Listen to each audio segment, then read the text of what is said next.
Tô aqui me concentrando aqui, mexendo no meu horário lá, rapaz, na sexta-feira. Eu já tô saindo correndo para vir já para aula já. Eu tô me consertando aqui, por isso que eu não abri a câmera e nem falei nada. Não, vai dar certo, vai dar certo. Se Deus quiser. Eu tô aqui. Cadê você? Vamos lá, gente. Vou dar uma boa noite para vocês. Sejam todos muito bem-vindos. Como eu falei para vocês.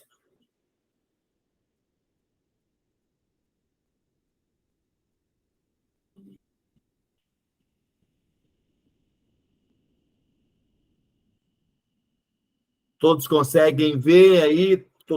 Todos conseguem ler? Certinho aqui. Provérbios capítulo 4, versículo 4 e 5. Quem pode ler?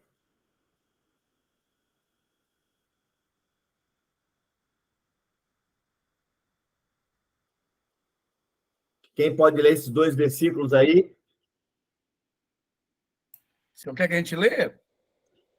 E ele me ensinava e me dizia: retenha o teu coração as minhas palavras, guarda os meus mandamentos e vive. Adquire sabedoria, adquire inteligência, e não se esqueça, nem te aparte das palavras da minha boca. Provérbio 4, 4 e 5. Quem está dizendo para quem? Me fale um pouco desse versículo no contexto geral aí. Me fala um pouco desse. Ô, professor, você colocou num slide? Não está aparecendo no meu slide, não. Ninguém está vendo? Ninguém está vendo o slide? Eu li pelo slide. Então. Consigo ver, não. O meu está aparecendo também, não, mestre. Boa noite. O meu também não aparece, não, mestre. Ué, só Marcínio que está vendo. Davi?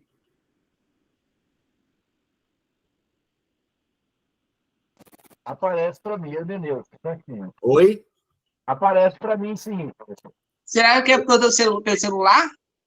Pessoal, se ninguém estivesse vendo, eu diria que o problema é aqui.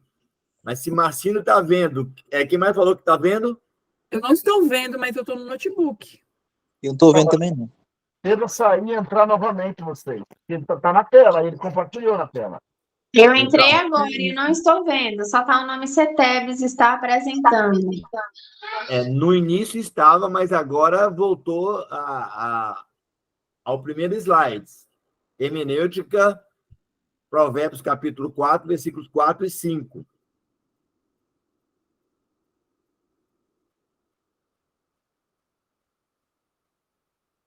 A sugestão de Davi é que vocês saiam e voltem para ver se...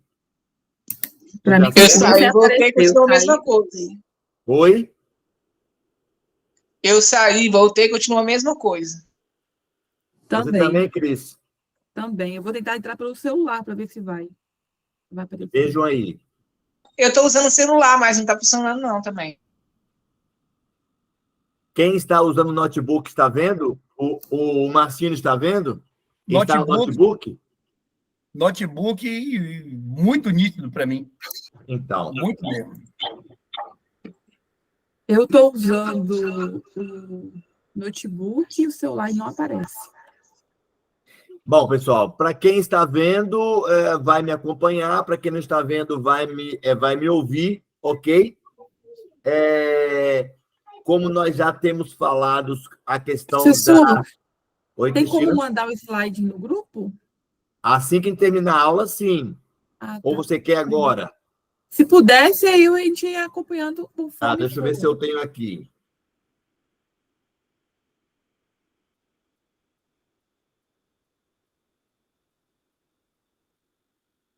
Espera só um pouquinho, que eu vou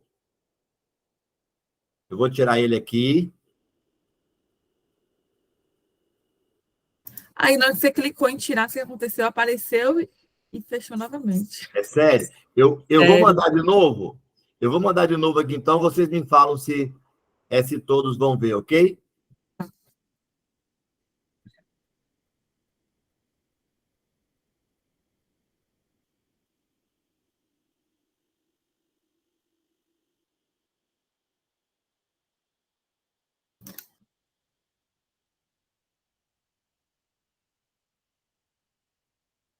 Espera só um pouquinho.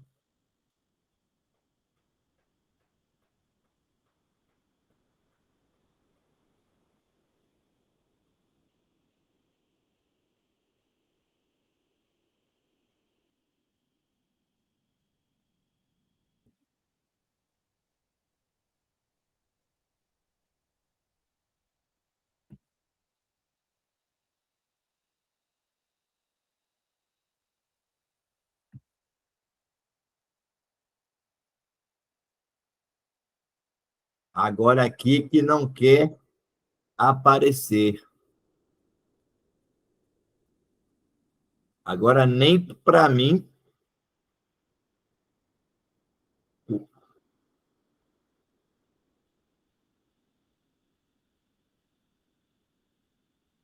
Ok, vamos lá. Vamos fazer esse teste.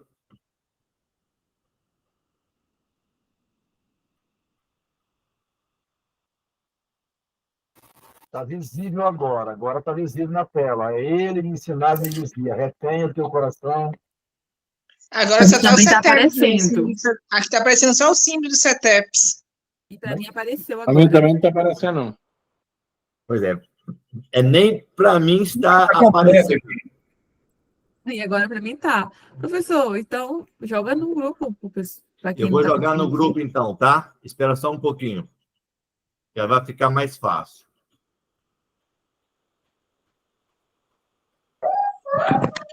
Apareceu e saiu, professor, de repente. Na hora que eu mexeu, ali apareceu e Foi que saiu. nem aconteceu comigo aquela hora, Monique.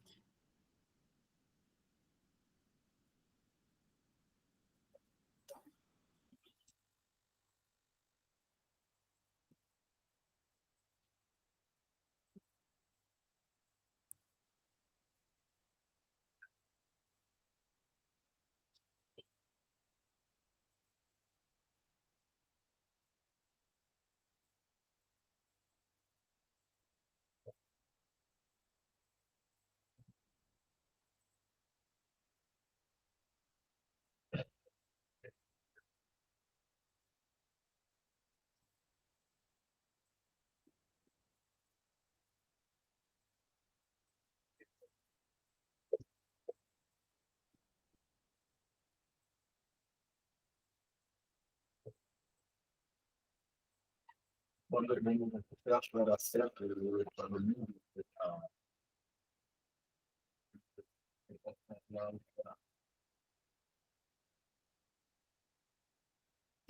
Está no grupo aí, gente.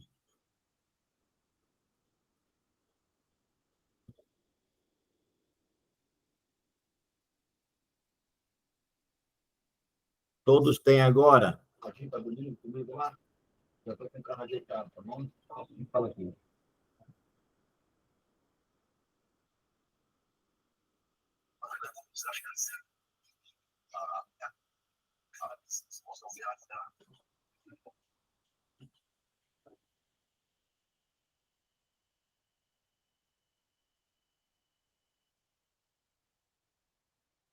que está acontecendo? O que está acontecendo?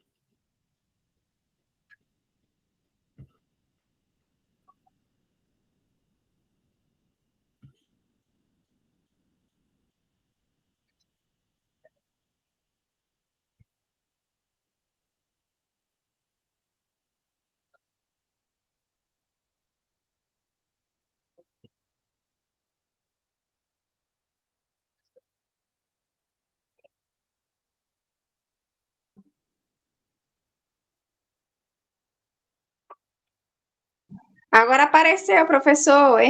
Tá tudo direitinho. Para mim também. Vamos lá. A mim também. Pessoal, nós já vamos passar rapidinho para vocês sobre a nossa questão da hermenêutica. Não precisamos mais falar sobre o conceito dela, mas a questão da leitura e da reflexão da palavra para muitas pessoas na igreja, para muitos membros da igreja, há um desestímulo muito grande quanto à questão da leitura da Bíblia, E eu quero mostrar para nós aqui, hermeneutas, se nós também concordamos com o que nós ouvimos na igreja. Por que as pessoas não leem a Bíblia? Por que as pessoas têm um estímulo, não tem um estímulo para ler a Bíblia? Davi, professor de escola bíblica dominical, não sei quem mais tem esse acesso às pessoas na escola bíblica dominical, mas o que nós percebemos que existem muitos motivos que desestimulam pessoas a ler e refletir a palavra de Deus. Vocês na igreja, vocês já ouviram algum testemunho falando por que as pessoas não gostam de ler a Bíblia ou não têm o estímulo para ler a Bíblia? Alguém tem essa experiência que pode falar para nós aqui? Porque eu vou mostrar alguns para nós, hermeneutas, que é muito importante, mas no seu convívio em sala de aula, na escola bíblica dominical, o que você ouve falar sobre por que as pessoas não leem a Bíblia ou não refletem nela como algo rotineiro, como algo diário? Fala, Monique. Professor, não vou falar da igreja, não. Vou falar de relatos que eu escuto de pessoas cristãs, né? Ok. Uma não compreende a palavra, não compreende, e outra é o comodismo, porque prefere acreditar em outra pessoa do que pegar e tirar a prova, né, na própria palavra de Deus. Sim, ok. Mais alguém?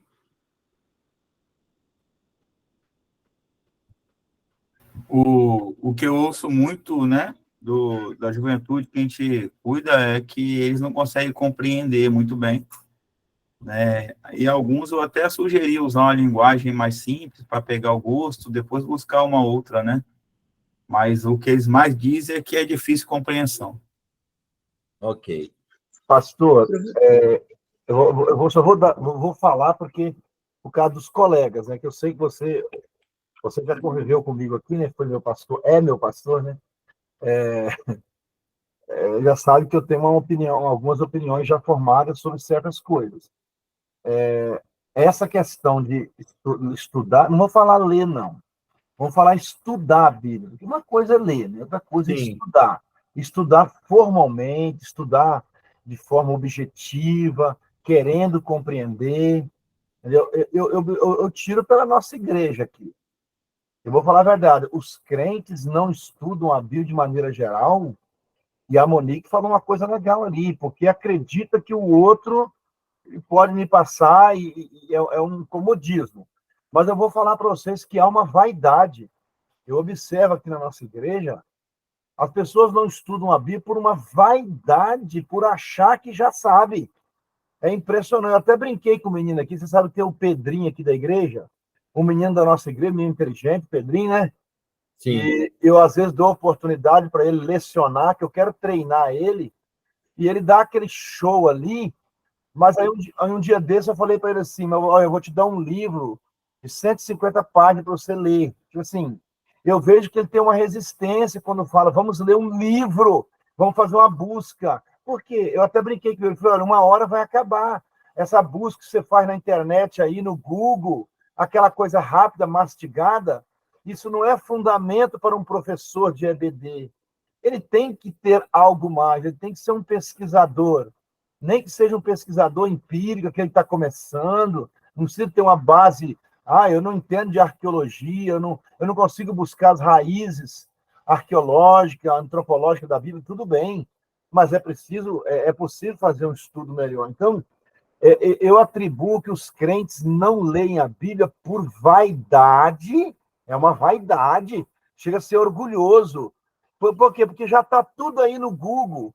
Deu uma dúvidazinha, eu corro no Google e eu pego. E eles se satisfazem. A verdade é essa, os crentes se satisfazem com arroz e feijão. e tá achando que a barriga está cheia de arroz e feijão. E aí não vai na carne, não busca o alimento sólido. Então, é uma vaidade. E a outra é a incompreensão, é a falta de humildade, porque ele não consegue compreender e não assume que não consegue compreender, então se abaixa, vai atrás de alguém que sabe, mas não. Então, para mim, tenho até uma vaidade atrás disso aí, uma falta de humildade, uma vaidade de não buscar estudar a Bíblia. São as coisas, são os paredões que está criado. E tem uma coisa, ficou tão natural isso, que você chega na nossa igreja aqui, as pessoas, elas pousam como se conhecesse a Bíblia. Você vê, às vezes, alguns dão as palavrinhas de quarta-feira, eu vejo as palavrinhas, o irmão vai dar a palavra hoje, alguns até pregam domingo à noite, mas são rasinho. Mas tem uma coisa, pousa que já sabe a Bíblia. É uma coisa terrível. É interessante. Boa noite, Emiliano, Repequer. Boa noite, Antônio. Deu aí boa noite assim que chegou. Eu vou ouvir o Rafael e depois eu tenho uma pergunta para vocês, ok? Porque essa palavra de Davi é muito interessante. Eu tenho uma pergunta. Fala, Rafa. Pastor, no meu caso, assim, né? Eu tenho um desejo de ler a Bíblia toda, tenho vontade de ler, assim, na minha mente, assim, que eu quero ler a Bíblia toda. Aí eu começo lendo, por exemplo, Gênesis, numa noite, vou do capítulo 1 ao 22, por exemplo. Aí eu acho a leitura gostosa, tá? Aí eu paro, depois nos outros dias eu não leio mais, eu paro. Aí quando eu volto a ler a Bíblia, eu falo assim, eu não parto de onde eu parei, eu quero voltar ao início de novo. Eu nunca consigo terminar de ler. Eu já li o Pentateuco todo e os Evangelhos todo, e já li algumas coisas em outros livros, mas nunca a Bíblia toda. Às vezes também dá uma preguiça, um desânimo, assim, de ler, aí eu não tô com vontade de ler. Não só a ler a Bíblia, mas também estudar também, às vezes dá um desânimo, assim, uma preguiça. Pelo meu ver, a que pesa mais coisa em mim é o desânimo que eu tenho e a preguiça. Eu vou pedir só pro Repequer me dar só um minuto, que eu tô com o material aqui no quarto, que eu vou pegar e já volto, porque eu tenho uma pergunta para fazer para vocês.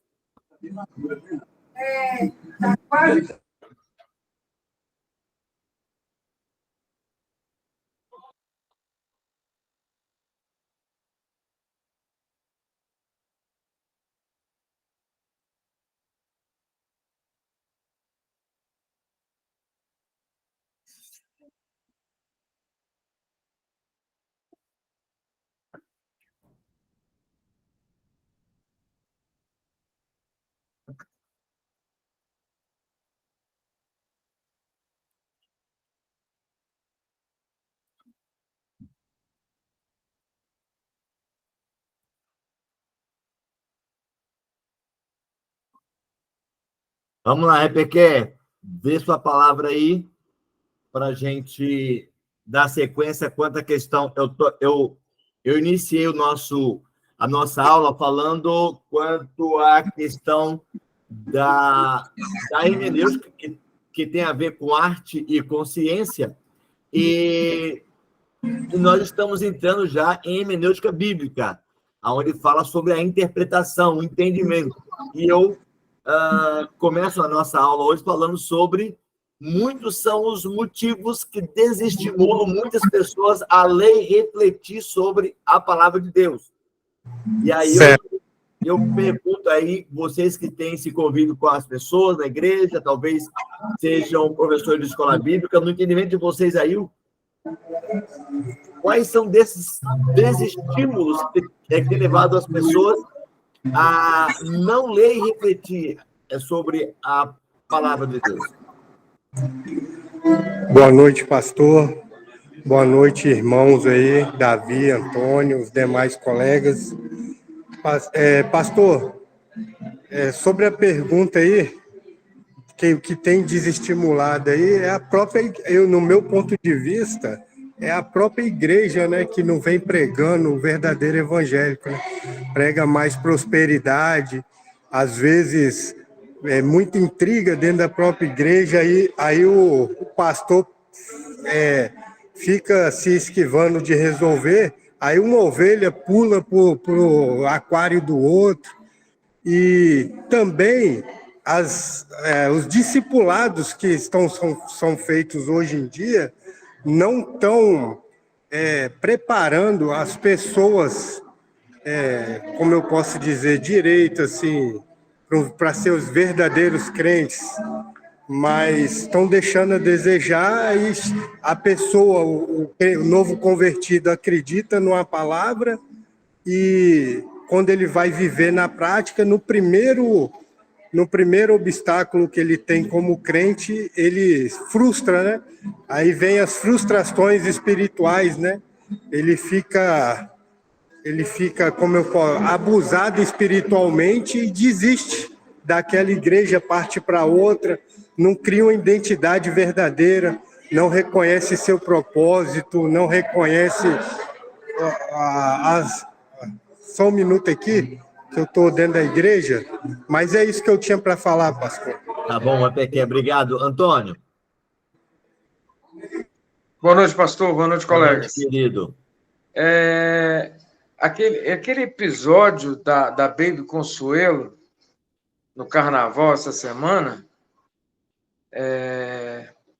chamou a atenção da gente, chamou a atenção do país inteiro, chamou a atenção do mundo inteiro. Eu vi o pastor Lamartine Pozella falando que ele teve uma live que ele fez, ele teve mais de, eu não sei se foi 100 mil visualizações, eu sei que o negócio foi assim. Aí eu fiquei pensando nesse aspecto, né? Quando alguém fala da palavra de Deus, chama a atenção para que as pessoas busquem a palavra de Deus e reflitam nela, né?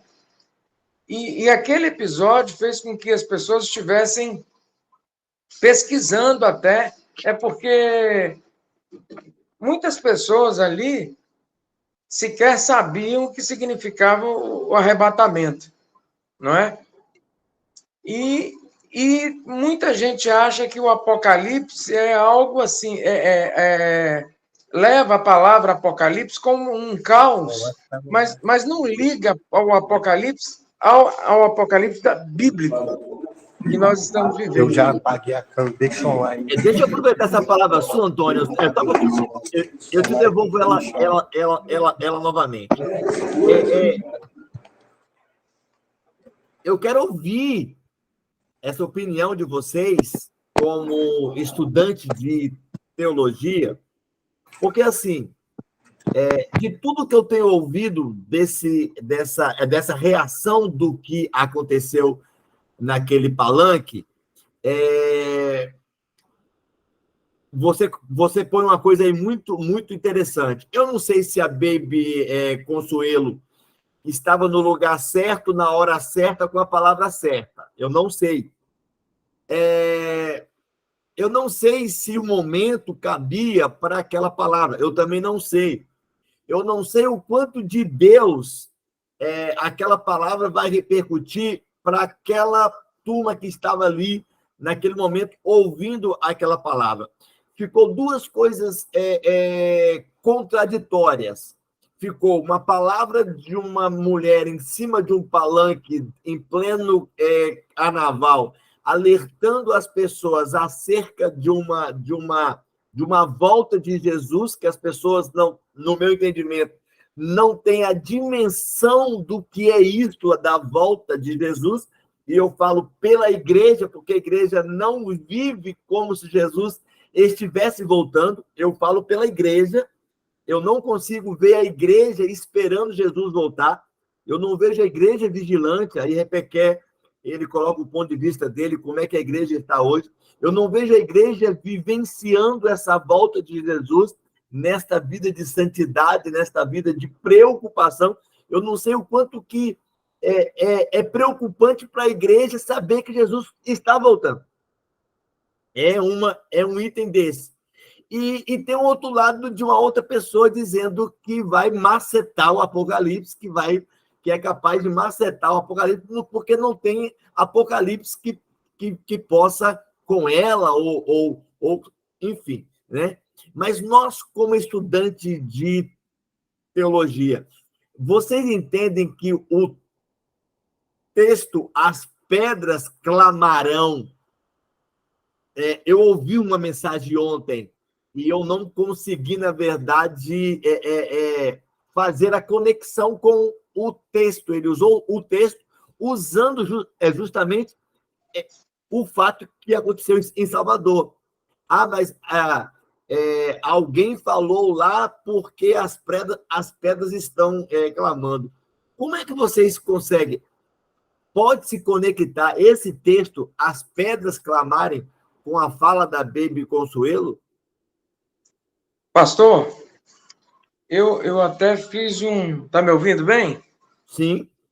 Eu até fiz um comentário sobre isso. Teve um irmão, o deputado e médico, Dr. Albert Dixon, lá do Piauí, ele fez uma postagem e ele colocou de uma maneira como se aquele fato fosse uma pregação da palavra e tal. E eu até então, eu estava assim, meio que dividido. Mas eu fui pensar bem, eu até escrevi o seguinte, porque ele coloca assim, ele tinha colocado, só existe um rei, só existe um Deus. E eu escrevi para ele lá na postagem dele do Instagram da seguinte forma: só existe um Deus verdadeiro, o que nós servimos e adoramos, o Deus de Elias, de Isaac, de Jacó, de Israel, que enviou Jesus para nos salvar da escravidão do pecado. Entretanto, não estou julgando, mas isso está parecendo mais estratégia de marketing do que aceitação a Jesus. A conversão genuína gera mudança de vida, novo nascimento, conforme Jesus esclarece quando indagado por Nicodemos em João 3,5. Aquele que não nascer da água e do Espírito não pode entrar no reino de Deus. Além disso, não se pode servir a dois senhores, Mateus 6,24. Muitos dizem aceitar a Jesus e até pregam a palavra, mas querem continuar fazendo as coisas do velho homem. Não há comunhão das trevas com a luz, 2 Coríntios 6, 14, 15.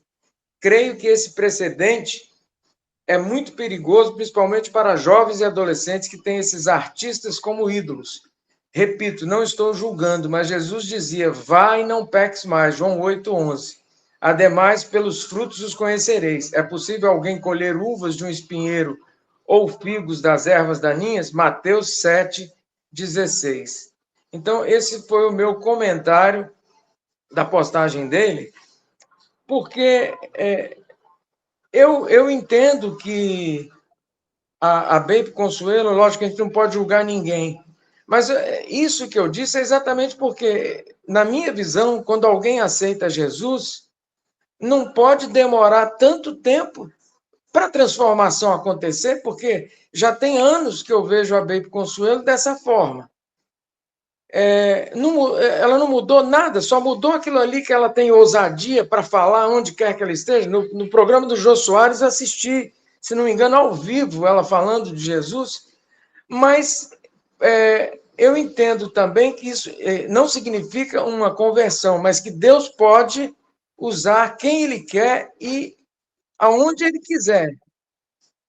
De uma certa maneira, isso gerou um impacto que chamou a atenção. Agora, eu vi também, essa fala minha não foi nem tanto por causa dela, mas foi por causa de outros artistas que começaram a se aproveitar da situação e a dizer, e a falar, e não sei o quê. E daqui a pouco não estavam falando nem coisa com coisa mais, uma embolação. A coisa foi piorando. Eu vi muitos aproveitadores e vi também aquela outra cantora, aquela loira lá da Bahia, que esqueci o nome dela agora, que é de família cristã, ela fala que ela é crente, ela foi no Faustão, ela disse que ela já se converteu, ela foi em vários programas, ela disse que se converteu, mas que Jesus está fazendo a obra na vida dela, mas isso já tem muitos anos também. A Cláudia Leite, lembrei agora.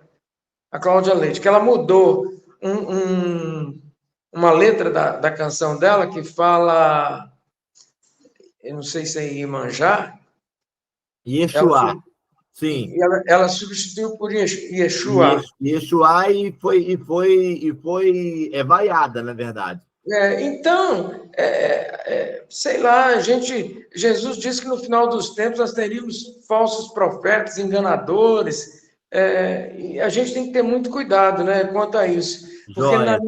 na minha visão, o que me chamou para falar sobre isso foi o que Rebequé falou. As nossas igrejas não estão vivendo como se nós estivéssemos vivendo o Apocalipse. A gente não vê pastores pregando sobre isso. No meio da denominação batista, então, muito menos. A gente vê pouca gente falando sobre isso. A gente vê mais as pessoas falando hoje em dia, na verdade, sobre aquilo que Deus faz para o meu eu, Deus faz isso para mim, Deus melhorou minha vida. Deus faz tudo isso, mas e a pregação da palavra verdadeira, do Jesus que liberta, que está voltando, e a preparação da igreja para esse Jesus que vai voltar? Ok. Deixa eu ouvir Cristina e quero ouvir a Monique. Ela escreveu uma coisa interessante aí que eu quero que ela fala. Cristina, fique à vontade. Quando eu vi esse vídeo, a primeira coisa que eu pensei cara, a mulher está falando besteira, abobrinha, porque, né, ela falou heresia, porque a Bíblia não determina o tempo, né, da volta do Senhor. Aí eu ainda falei assim, de tudo, acho que Cláudia, desculpa, Ivete Sangalo, que falou bem no final, né, que Deus está acima de qualquer coisa, de qualquer energia. Mas aí depois fui pensar melhor, é o que foi falado, né, que quando aqueles que têm que falar não falam, as pedras vão clamar.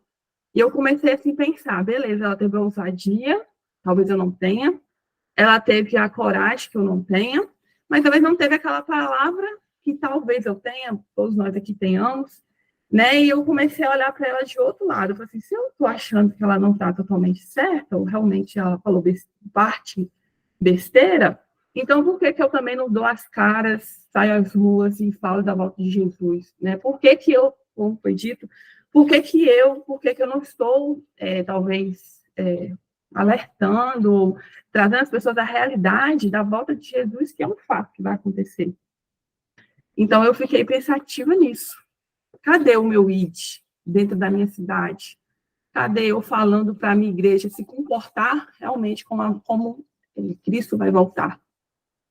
Então, eu fui um lado e fui outro. Tá. O que eu preciso que vocês entendam, e aí eu vou pegar a palavra do Rebequé, a tua palavra, a palavra do Antônio, e por que nós estamos aqui estudando teologia, inclusive hermenêutica, tem tudo a ver. Porque você não vai encontrar nos ensinamentos de Jesus e dos seus apóstolos, ninguém teve a ousadia, ainda que no primeiro século eles esperavam a volta de Jesus, eles ansiavam para que Jesus voltasse no primeiro século, eles entendiam a ponto de Paulo escrever ali para os irmãos de Tessalônica, já se pregava lá que Jesus ia voltar naquele tempo, e eles venderam suas casas, venderam suas coisas para Jesus voltar. Então, assim, já havia no primeiro século uma ideia e uma ânsia da volta de Jesus no primeiro século. Mas você não vai encontrar nenhum escritor, nenhuma carta, nenhuma epístola, nenhum profeta, nenhuma carta que foi aprovada, dos 66 livros que passou pelo cânon, ninguém, e o próprio Jesus, e aí eu estou falando daquele que veio e disse que voltaria, nem ele disse assim, tal ano eu vou voltar. Nem ele, só o meu Pai que sabe, só o meu Pai, nem os anjos sabem, só o meu Pai. Quando os discípulos perguntaram quando, ele falou assim, eu não sei, o meu Pai é quem sabe. Então, assim, nós identificamos um falso profeta quando ele adiciona na palavra o que não está. Então, e aí eu quero trazer para vocês, quando nós somos hermeneutas, A preocupação em fazer uma interpretação, eu vou dizer equivocada, mas assim, muito perigosa, porque a fala dela foi: 5 a 10 anos, Jesus está voltando. Isso não é verdade, isso não é possível. Por que que não é possível? Porque, segundo Mateus capítulo 24, 14, a volta de Jesus é baseada quando todo o mundo ouvir falar acerca de Jesus. Quando todos souberem da existência do Salvador. E nós temos hoje, dos quase 8 bilhões de pessoas no mundo, nós temos pelo menos 2,5 bilhões ali na janela 1040, no leste da Europa. Nós temos 2,5 bilhões de pessoas que nunca ouviram falar de Jesus. Existe um empenho muito grande das missões, e aí eu falo de todas as denominações, para adentrar ali na janela 1040, no leste da Europa, para falar acerca de Jesus, para falar do Evangelho, porque somente quando essas pessoas ouvirem falar, é que vai haver. Eu estou interpretando Mateus 24, 14, literalmente, ok? Eu estou interpretando Mateus 24, 14, literalmente. Se você tiver com a sua Bíblia aí, eu só vou reiterar o que eu estou falando.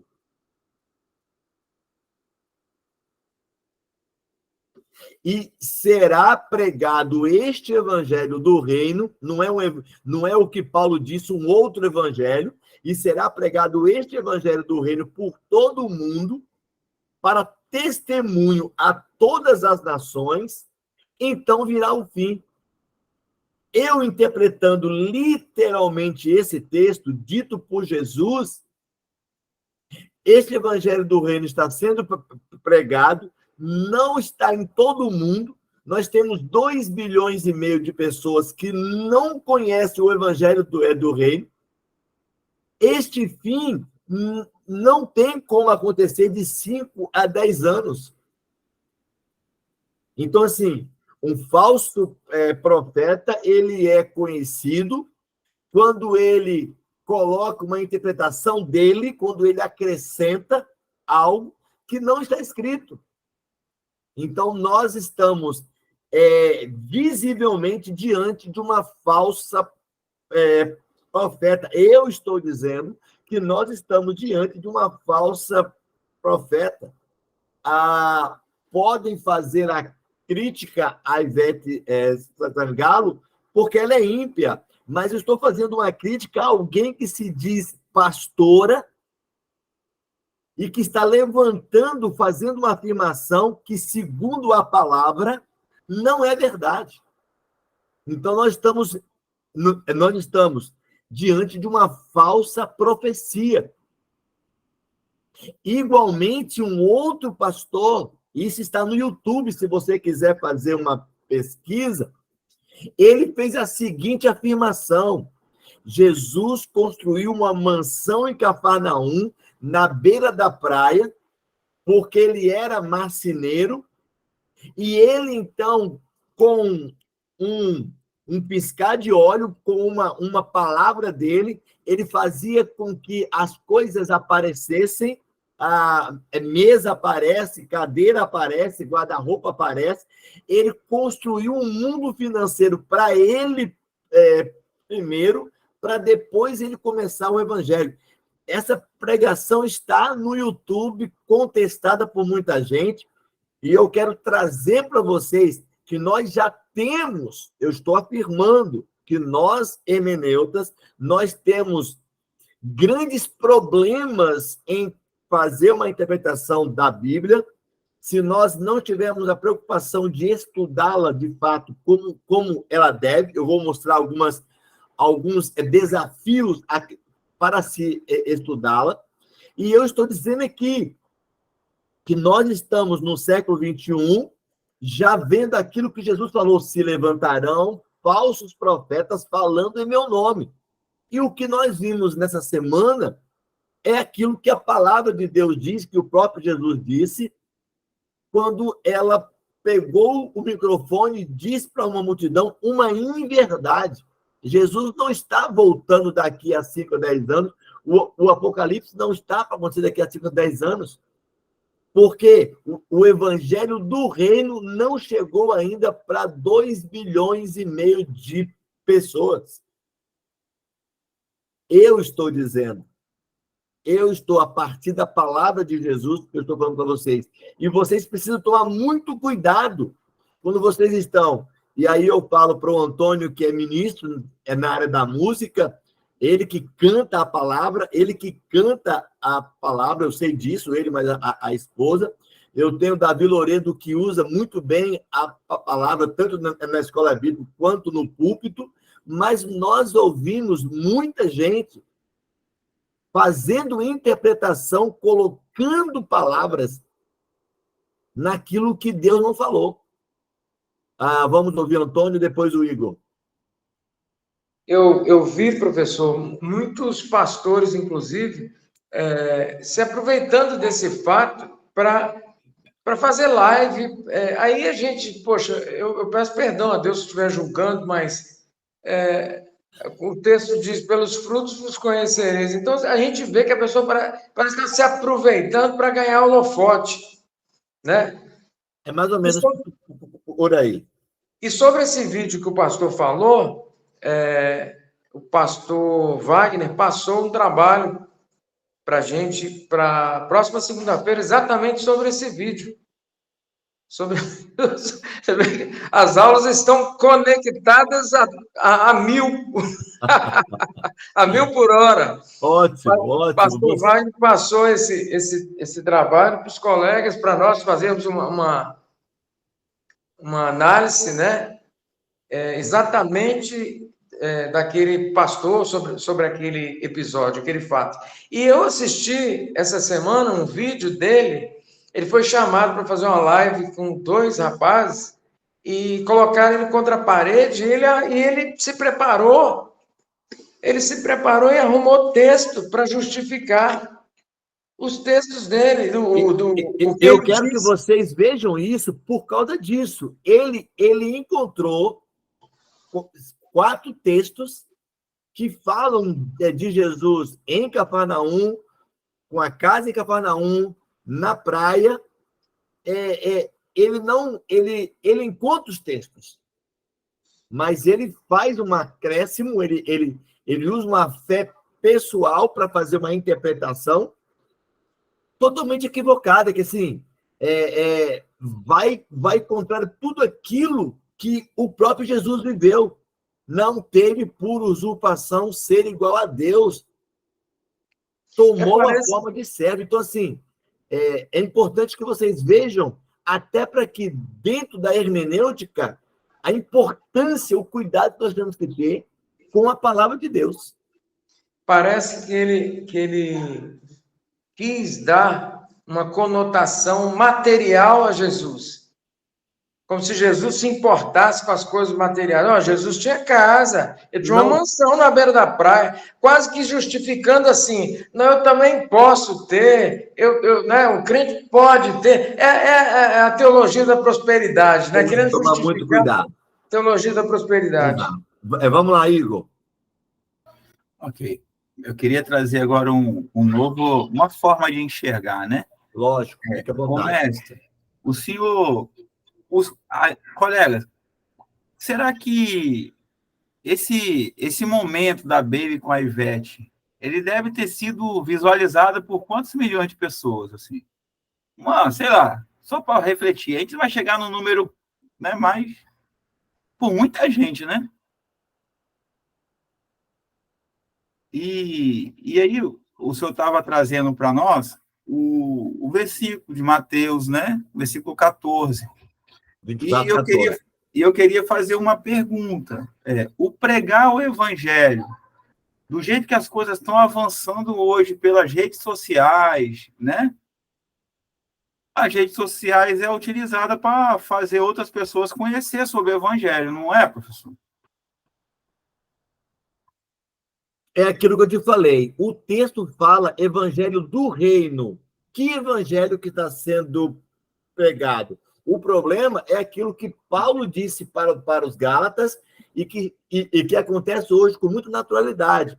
Você vai encontrar Paulo falando que lá já estava pregando um outro evangelho. Nós estamos no século XXI ouvindo vários evangelhos. Entendi. E não é o do reino. Entendi. Então, assim, é um desserviço ao tudo aquilo que os apóstolos, tudo aquilo que os homens de Deus fizeram no primeiro século. Nós estamos ouvindo a pregação do evangelho, ela pregou algum evangelho, ela não pregou nenhum evangelho, e tem muitos pastores que estão pregando a palavra, mas não estão pregando o evangelho. O que Mateus 24:14 fala é o evangelho do reino. E o evangelho do reino, eu vou passar a palavra para Davi, o evangelho do reino, ele é radical. Ele não é uma melhora de pessoa, ele é uma nova criatura, ele nasce de novo. A pessoa, aquele que está em Cristo, nova criatura é. As coisas velhas se passaram, tudo se fez novo. E o que nós encontramos é pessoas com o mesmo estilo de vida outrora, dizendo agora que é evangélico, dizendo agora que vive para Jesus, mas com o mesmo estilo de vida. Então, assim, a proposta do evangelho do reino é nascer de novo. E não é o que nós vemos claramente. Nós não vemos um novo nascimento. Nós vemos uma pessoa que tem o mesmo estilo de vida, cantando as mesmas músicas que cantava outrora, só com um discurso novo. Isso. Discurso que é novo. Mas a vida não é nova. Isso. Aí o que eu estou trazendo para a nossa reflexão é que existe uma ferramenta potente. Sim. Se for utilizada por pessoas, igual o versículo que o senhor solicitou, que nós fizéssemos um estudo, né, de 2 Timóteo, que lá fala de uma palavra verdadeira, né? Sim. E ela só é possível quando a gente compreende verdadeiramente a mensagem da cruz. Perfeito. Então, se a ferramenta da internet for utilizada por quem de fato compreendeu a mensagem da cruz, pode levar a um evangelho genuíno, que é o do reino, utilizando essa ferramenta, que Perfeito, alcança milhares e milhares de pessoas com pouco tempo. Perfeito. O que o diabo está fazendo? Está levantando pessoas que, falsos profetas, trazendo engano. Pois é, pastor, isso aí que me chamou a atenção, não querendo cortar o Davi aí, mas de que, por isso que eu falei, abrindo um precedente para os nossos jovens e adolescentes que podem achar assim, não, eu posso continuar fazendo as mesmas coisas e posso pregar o evangelho. E por isso que eu fiz aquele texto, eu não quis me calar, porque quando eu quero falar alguma coisa de Jesus, eu uso muitos stories do meu Instagram, aí eu vou fazendo uma coisa tipo um atrativo. Eu posto um post com versículo, aí eu coloco uma música de Deus bem relevante, e aí depois eu vou postando a sequência, falando de quem? Da pessoa de Jesus, do que Jesus faz, do que ele é capaz de fazer, da mudança que ele faz na vida do ser humano e tal. Então, de vez em quando eu faço isso. E há algumas visualizações. Agora, você continuar fazendo a mesma coisa, isso não é um engano? Porque para mim, a minha visão foi de que o inimigo usou as pessoas, porque o pessoal fala assim, no carnaval passado, a mensagem foi escarnecedora de Jesus. Então, aquilo parece que não deu certo, o tiro saiu pela culatra. Agora o inimigo vem e usa aquele que ainda não foi transformado para falar de Jesus, para confundir a cabeça da pessoa. Então, deixa eu pedir a Davi, antes dele falar, deixa eu alertar vocês para uma coisa.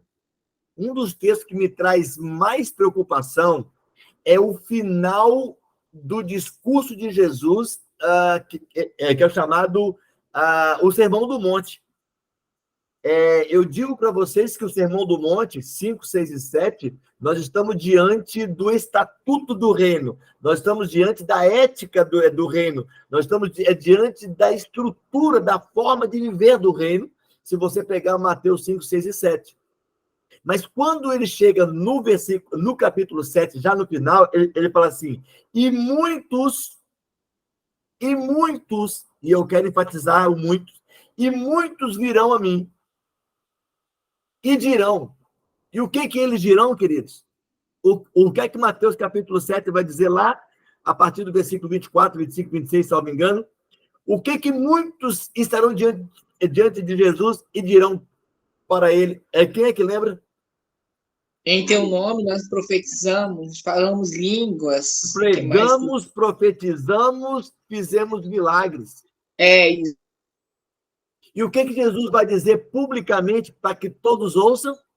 Nem todos conheci. Eu não vos conheço. Eu não vos conheço. Então, assim, é importante para nós aqui entendermos, e depois de Davi falar, eu quero fazer a seguinte pergunta para vocês. Qual é a diferença entre a verdade e a revelação? Depois da palavra de Davi, eu quero ouvir de vocês a resposta à minha pergunta. Qual é a diferença entre a verdade e a revelação? Davi. Então, irmãos, a verdade é que eu estou aqui macetando, né? Pensando se... Na verdade, eu estou pensando até se compensa eu compartilhar as coisas, porque nem tudo que a gente pensa que vai ser positivo, talvez não é. Mas deixa eu contribuir com os irmãos aqui, ou sei lá, talvez piorar. Primeira coisa, irmãos, eu hoje, eu tenho muito cuidado, e eu não sei se o tempo fez isso comigo, e de ver tantas pessoas que erraram no passado ao precipitar. Então, eu com todo respeito à opinião dos irmãos, eu não sei, eu gostaria até de omitir, de comentar esse assunto da Baby lá, de repente ela entra com uma mensagem maluca lá, dizendo, olha, o Apocalipse... Eu tenho medo, eles vão falar por quê? Porque, apesar da gente estar num curso de teologia, e que a gente tem a obrigação aqui de seguir todo o processo de racionalidade, nós não podemos entrar aqui no místico, mesmo sabendo que o Espírito Santo ele opera e que ele nos dá a interpretação. Ele interpreta a Bíblia melhor do que ninguém para a gente. Pode acontecer isso. E eu vou dar um exemplo para vocês aqui que aconteceu no Carnaval.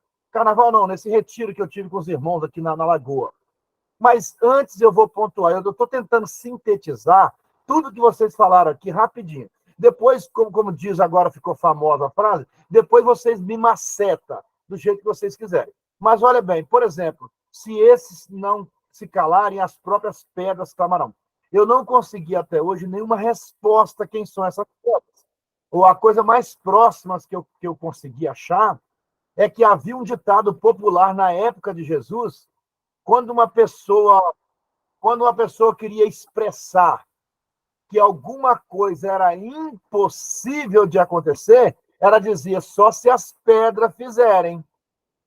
Era um ditado que havia, só se as pedras fizerem, porque não tem como isso acontecer, não é verdade? Então, Jesus ele pode ter usado um provérbio popular, dizendo o seguinte, olha, a minha palavra ela vai ser pregada de qualquer jeito, porque se esses aqui pararem de falar, aí ele entra no provérbio, as pedras vão clamar. Aí quem ouviu falou, rapaz, esse cara está falando então que a mensagem dele vai ser pregada de qualquer jeito, porque pedras quer dizer até a mais improvável pessoa, por exemplo, o imperador romano vai pregar ela, a mais improvável pessoa que poderia testificar vai testificar.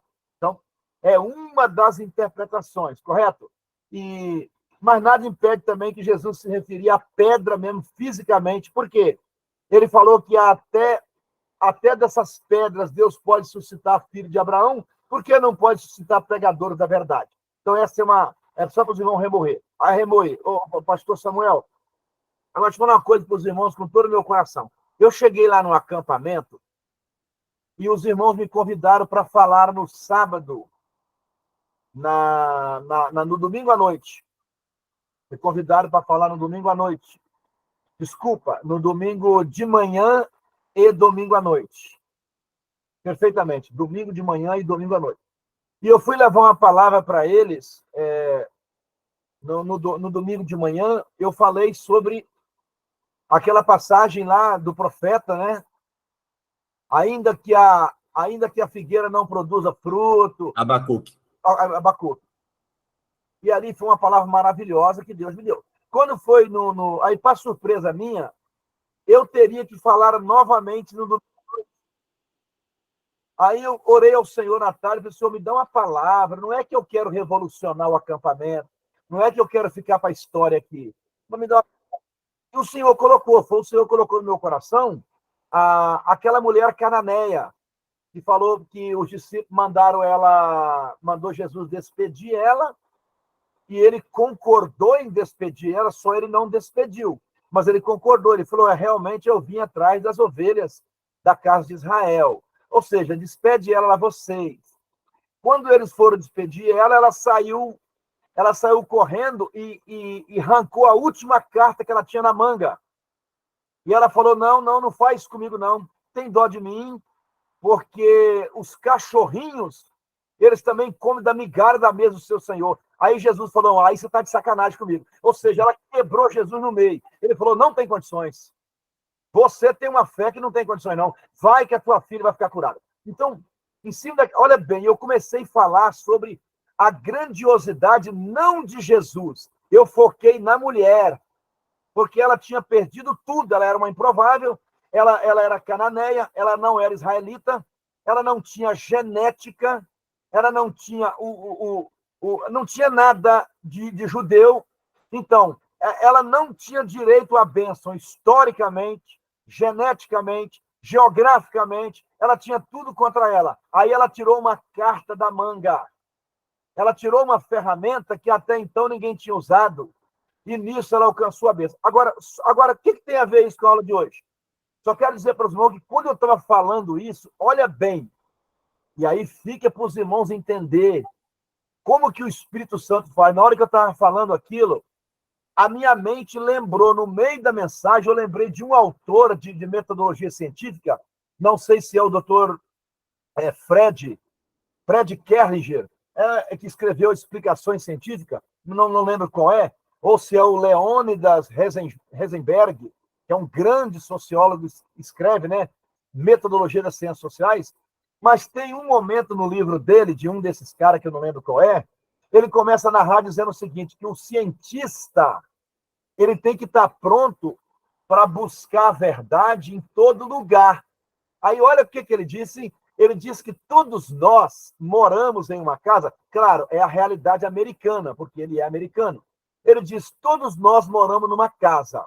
E as casas normalmente têm a casa, o lugar onde a gente vive todo dia, onde tem a cozinha, tem a sala, tem os quartos, ele falou. E ali tem tudo que a gente precisa para viver.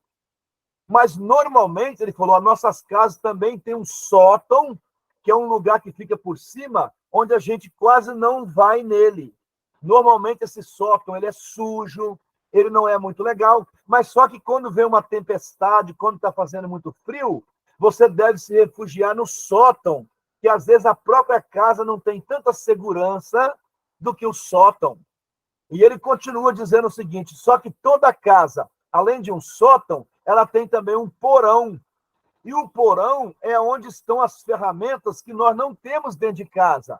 Por exemplo, no porão tem martelo, tem machado, tem foice, olha bem. No porão, às vezes, tem uma arma de fogo. E o porão também, a gente não frequenta o porão todo dia. O porão é um lugar sujo, empoeirado, e que raramente a gente desce ao porão. Mas dizer que quando um cano de água quebra, olha bem, quando há um problema sério dentro de casa, ou então quando há uma ameaça de invasão, a gente é obrigado a descer ao porão, porque o porão tem ferramentas que não tem dentro de casa. Não são ferramentas comuns, mas que elas serão usadas na hora certa. Pastor Samuel, vou te contar uma coisa para você aqui. Com toda a humildade do meu coração. Explica para mim como que o Espírito Santo me traz a lembrança. Porque isso aí eu estudei no livro de pesquisa científica. ele me traz uma lembrança na hora. E eu peguei e comecei a aplicar isso. Eu disse que aquela mulher, na hora que Jesus mandou despede ela, ou seja, ele não falou, mas ele falou implicitamente, e que ela viu que ela não teria a bênção dela. O que ela fez? Ela não ficou dentro de casa, ela desceu no porão e tirou uma ferramenta que não tinha no cotidiano. E ali Deus me deu uma palavra tão poderosa para mim, porque eu fiquei surpreso. Aí eu chorava, eu tremia, porque eu falava para mim, porque eu nunca imaginava, eu não tinha premeditado que durante aquela mensagem eu arrancaria aquela história do porão e do sótão. E ali o Senhor me deu uma palavra e eu exortei os irmãos a sair de dentro de casa de vez em quando e a descer ao porão, porque lá tem ferramentas espirituais que você vai vencer pecados, você vai vencer desafios que você não vê se você ficar dentro de casa, porque lá é que está a ferramenta. E ali Deus operou maravilhosamente, Deus marcou o acampamento. Então, encerrando, pastor, desculpa por ocupar esse tempo, dizer para os irmãos que é por isso que eu tenho medo de falar da Baby Consuelo lá. Eu não sei, de repente, será que ela não foi tomada por um relapso do Espírito Santo para dizer o Apocalipse está às portas?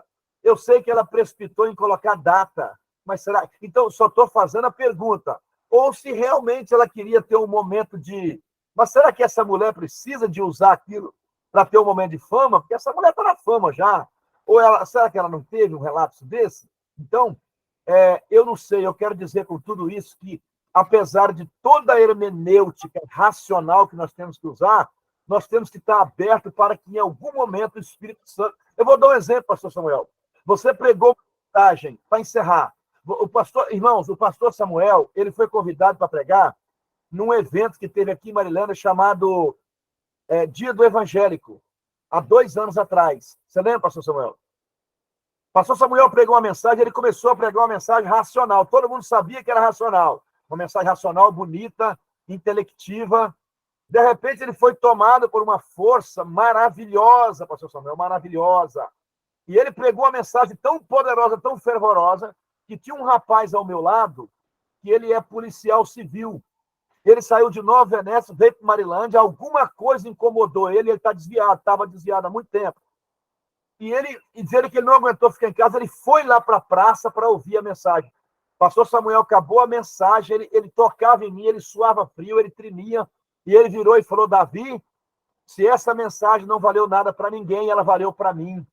Esse cara está até estudando para juiz agora, ele já está passando as provas, em 2 anos ele será juiz de direito aqui no Espírito Santo. E ele falou: Davi, se não serviu para ninguém, serviu para mim. Ele falou assim: eu vou voltar, Deus é maravilhoso. Ele falou assim: eu vou voltar para Jesus, ele falou, para os pés de Jesus, da onde eu nunca deveria ter saído, ele falou, porque Deus botou uma namorada no meu caminho e eu vou me casar, Davi, porque Deus vai me dar uma família. E agora, pastor Samuel, vai a cereja do bolo, passou quase 2 anos, né? Pois ele se casou e a esposa dele está grávida, o filho dele vai nascer e ele não quer mais outra coisa a não ser procurar Deus. Então, só estou contando um testemunho, vão saber que a hermenêutica é válida, mas o Espírito Santo tem que estar presente. E eu vou falar a vocês uma coisa, alguma coisa está acontecendo no mundo, tá? Não estou falando pela Baby Consuelo, não estou falando para esse povo, não. Alguma coisa está acontecendo, Deus está querendo comunicar algo a gente. Obrigado, pastor. Perdão, irmãos, por ocupar esse tempo tão precioso. Joia, obrigado, Davi. Marcine. Desculpa pela emoção aqui, porque essas coisas mexem comigo demais. Então. Ainda mais que eu estou meio passando mal, e aí, Jesus, eu fico mais crente quando eu fico doente. Eu quase dei um eita glória aqui, Davi. Acho que caiu um raio aqui na minha cidade agora, hein? Ou demanda, Esse foi caiu forte, também. hein? Puxei até meu celular do Rapaz, carregador. aqui o trem tremeu aqui em casa, você tá doido, moço? Caiu um raio agora aqui em Ponto Belo. Pastor, eu acho que tá essa repercussão, ninguém tocou no assunto, mas hoje mesmo, até em sala de aula, conversei com algumas alunas, alguns estudantes, e o que mais está focando, pastor, também, é naquele trio quase virando, e também aquele trio pegando fogo. Isso endossou mais ainda essa situação, né? Repercutiu mais. Vazou. Eu só vou colocar, Antônio, essa situação, fazer igual o Davi gosta de falar, e deixar para a gente discutir, entendeu? Mas isso, você vê na rua assim, ó, você viu ela? Vai mexer com Deus, vai mexer com Deus, vai mexer com Deus. Então, esse episódio também ajudou a repercutir essa mensagem, né? Essa mensagem. E é isso aí, só para... Tá, então deixa eu te lembrar, Marcini, como é que Deus faz. Deus usou o Egito, Deus usou a Babilônia, Deus usou os medo-persas para disciplinar Israel. O Egito, a Babilônia e os medo-persas, no poder, eles foram injustos com Israel. Eles foram além daquilo que Deus tinha pensado. Deus disciplinou Israel usando o Egito, a Babilônia e os medo-persas. Mas ele deixa, e através dos profetas, ele deixa claro que depois de disciplinar Israel, a maneira como o Egito, a Babilônia e os medo-persas fizeram, aí Deus ia tratar com eles agora. O que acontece? Uma falsa profeta se levanta, e eu estou afirmando que é uma falsa profeta, ela se levanta e fala algo, e uma maluca vai na contramão e desonra Deus. Ela desonra a santidade de Deus. Então, Deus vai se ver com essa falsa profeta e com todos os falsos profetas no final, mas com todos aqueles que hoje desfazer da palavra, vai se ver com Deus agora. Então, assim, isso é muito sério. O que nós estamos vivendo? Nós estamos vivendo um esfriamento do amor, nós estamos vivendo um desinteresse por Deus.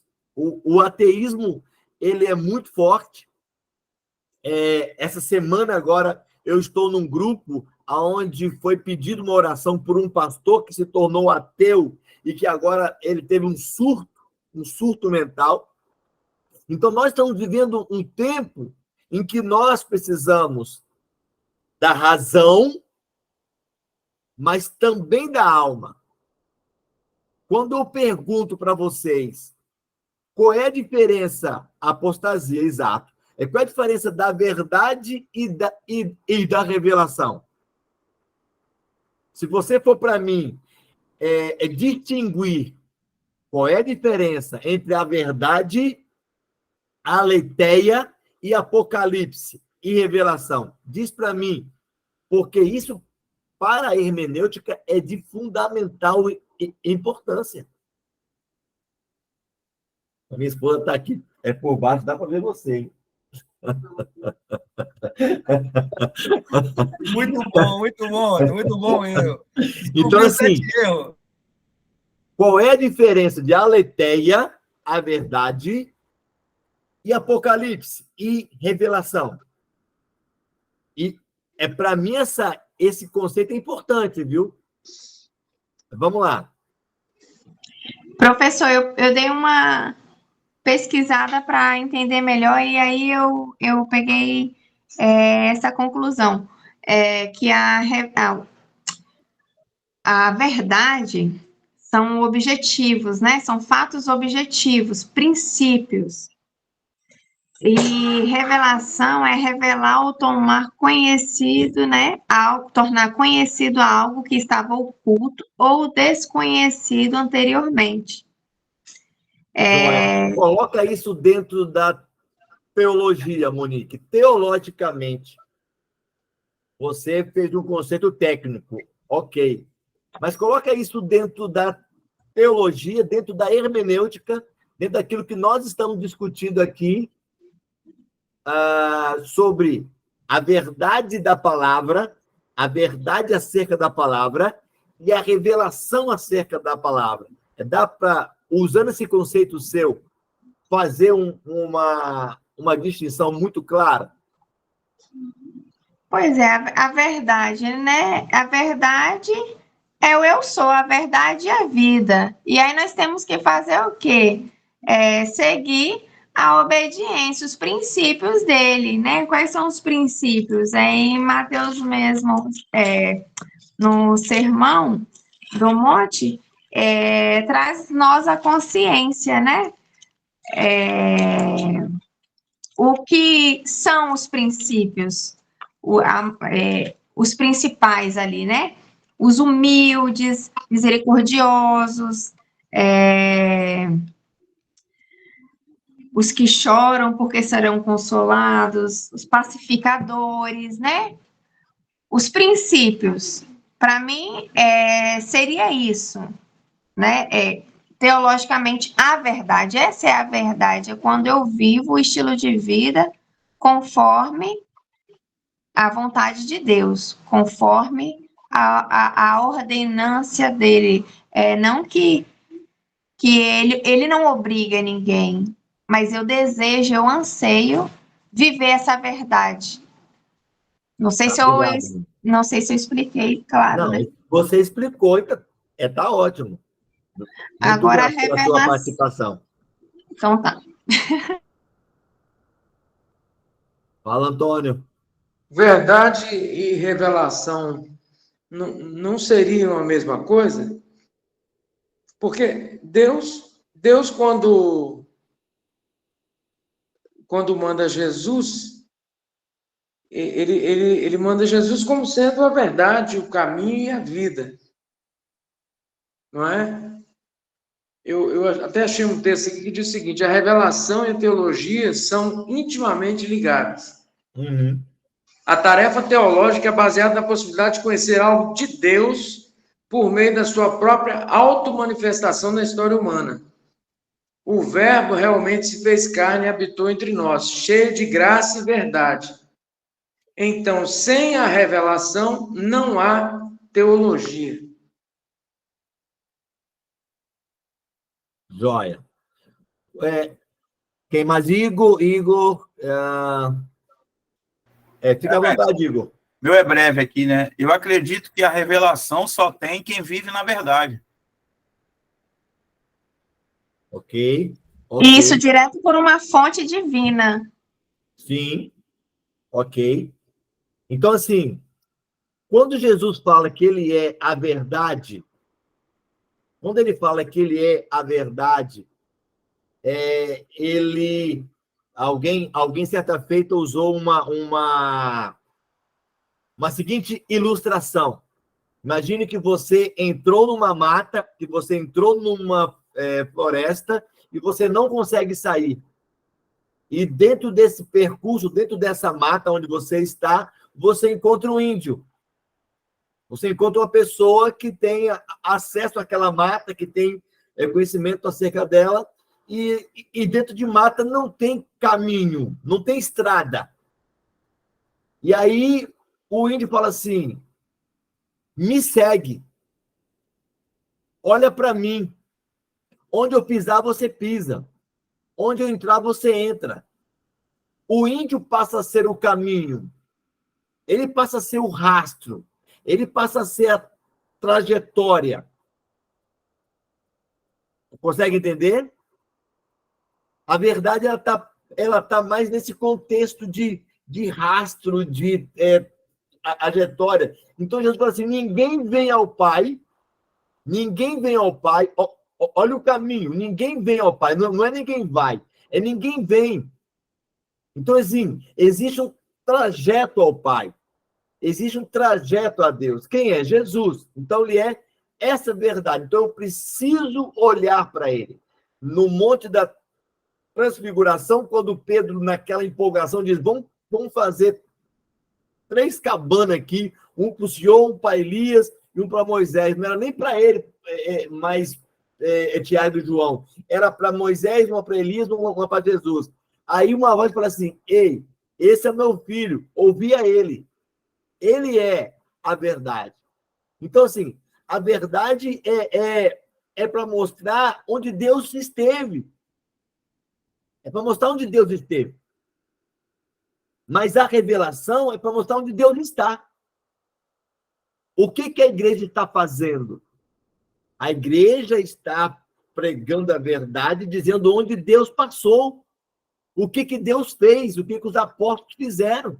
Nós estamos pregando e a igreja está muito satisfeita com a verdade que nós estamos pregando acerca de Deus. Mas o que Deus quer? Que a gente tenha uma relação com Ele. Que Ele fale conosco. Olha o que Davi acabou de falar. Davi falou para nós aí que ele pregou de manhã, orou à tarde para receber uma palavra e Deus mostrou para ele algo. Deus trouxe para ele a sua memória, a sua razão, algo que conectou com a sua mensagem. Um porão, recursos, aonde nós temos que buscar. Então, assim, ele buscou a verdade e encontrou uma revelação. A pergunta que eu fiz no início da aula foi os motivos que desestimulam muitas pessoas a ler e refletir sobre a palavra de Deus é que a maioria delas estão sentadas no banco, estão apenas ouvindo a verdade, ouvindo onde Deus passou, o que Deus fez, onde Deus esteve. Mas a revelação é pessoal, a revelação é individual, a revelação é relacional, a revelação é comunhão diária com Deus. É você vivendo com Deus todos os dias e Ele dizendo para você. Essa semana eu estava na minha devocional e aí uma voz perguntou para mim, na minha devocional, quantas vasilhas vazias o profeta mandou a viúva pegar? Alguém sabe responder essa pergunta? Essa foi a pergunta que eu, na semana, na minha devocional, eu tive que responder para Deus, porque eu entendi que foi o Espírito Santo perguntando para mim quantas vasilhas vazias o profeta pediu para que a viúva fosse buscar nas suas vizinhanças. Você sabe quantas vasilhas foram?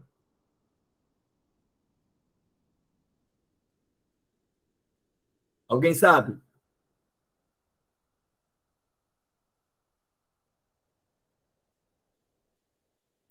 Quantas eles encontrassem, não?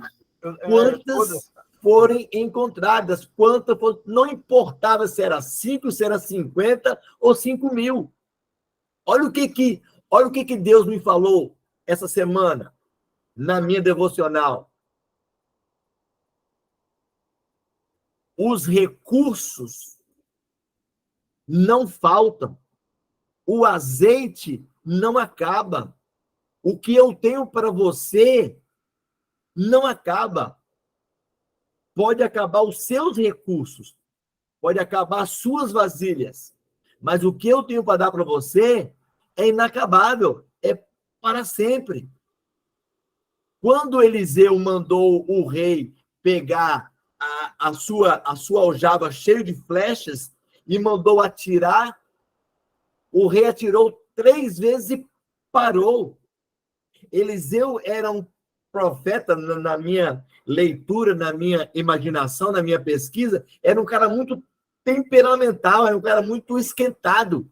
E ele ficou muito nervoso com o rei e disse: poxa vida, por que você parou na 3ª flechada? Agora você vai ter só 3 vitórias sobre os filisteus.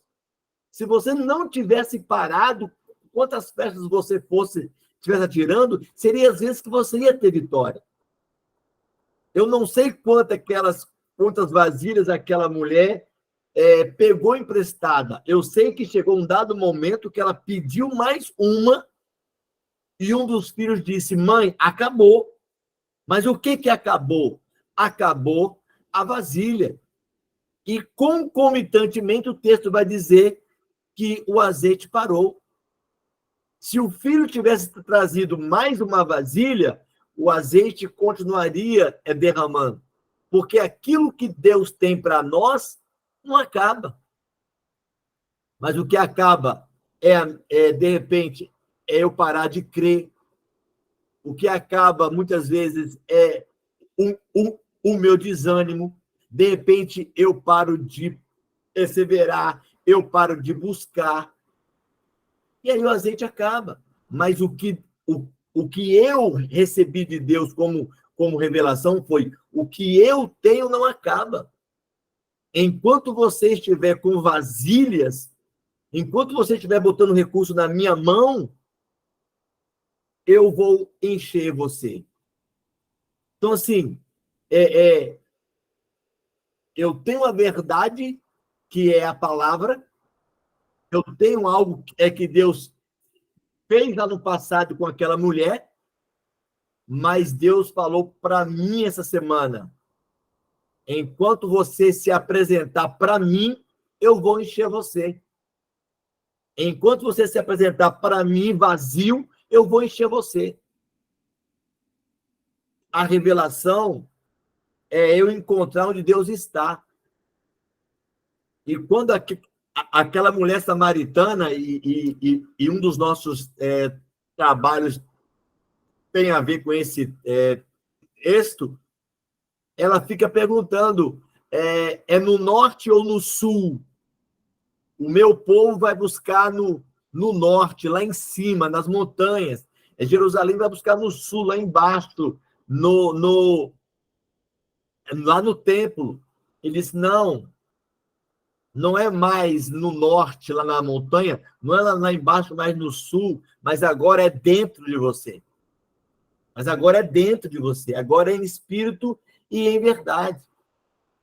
Então, nós estamos vivendo nas nossas igrejas com pessoas desanimadas, pessoas que não amam a palavra, pessoas que não estão buscando, porque elas se acostumaram apenas com a verdade, aquilo que Deus fez.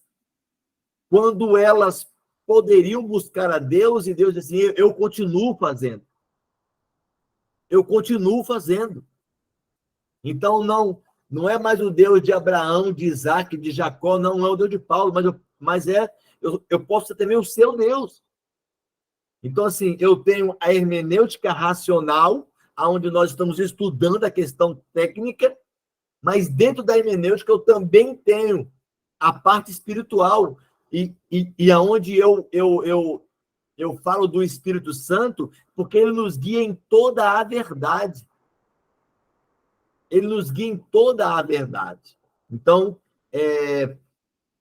para mim é importante essa palavra para vocês, porque nós estamos estudando uma matéria muito séria, que no final dela, o imediatismo faz olharmos para o sepulcro ao invés do jardim.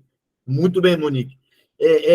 Eu quero que no final do nosso estudo, da nossa matéria Hermenêutica 2, nós possamos enxergar que há uma responsabilidade nossa em descer no porão. Estou pegando a palavra de Davi, descer no porão, buscar os recursos, buscar essas ferramentas e apresentar para Deus assim, o que eu faço com elas.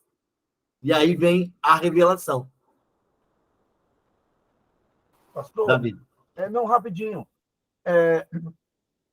Para mim, continuo, e a sua palavra corroborou para isso. Eu continuo entendendo, e aí se os irmãos pensam diferente, a gente está numa escola. Para mim, a verdade, ela é independente da revelação. Então, sim, eu não acho que é sinônimo, contrariando o pensamento do irmão Antônio, que, na verdade, o irmão Antônio nem afirmou, né? Ele colocou como se fosse uma tese. Não seria igual? Para mim, irmão Antônio, não é. Para mim, a verdade, ela é absoluta, ela independe da compreensão humana, ela independe da aceitação humana. A verdade, que está na palavra de Deus, ela subsiste por ela mesma. Ela está aí. Ela está aí. Agora, para que essa verdade entre em mim e surta efeito, a tão famigerada transformação como o Antônio reivindica, e eu tenho que aplaudir isso, porque quem está em Cristo, nova criatura é. Não tem conversa fiada. Ou seja, quem está em Cristo, a verdade tem que purificar ele. E o Antônio falou aí, eu não concordo em demorar tanto ser transformado, mas isso já está no campo da revelação. É o meu pensamento. A verdade é a verdade. Por exemplo, eu posso abrir a minha Bíblia e ser transformado. E outra pessoa pode abrir a mesma Bíblia, estudar ela uma vez, duas, três, quatro, e não ser transformado, porque a revelação não aconteceu. Então, para mim, a revelação é aquele índio da experiência do pastor, que está dizendo aonde é o caminho certo. O caminho certo está aqui na minha frente. O caminho certo está ali, mas eu não sei. Eu sei que tem uma verdade, mas não sei onde é. Aí o pastor falou que quando o índio pega na mão e fala, olha para mim, pisa onde eu pisar, é o momento em que ele está passando a revelação. Então, para mim, a verdade é... E aí, se você pegar o campo científico, você vai encontrar lá em Kant, no próprio Descartes, ele vai mostrar que o conhecimento, a verdade, não está no sujeito e nem no objeto, mas está em uma certa revelação. Só que essa revelação é uma revelação racional, onde dialeticamente o sujeito vai mirar o objeto. E através da força, da percepção, é que ele vai compreender o objeto. Agora, vai para o mundo espiritual. Eu só tenho uma palavra que explica isso. Não é fanatismo, é a palavra revelação. Então, a revelação é ela que vai fazer com que a verdade chegue até a mim. Mas a verdade não, a verdade ela existe. Com revelação ou sem revelação, a verdade está na Bíblia.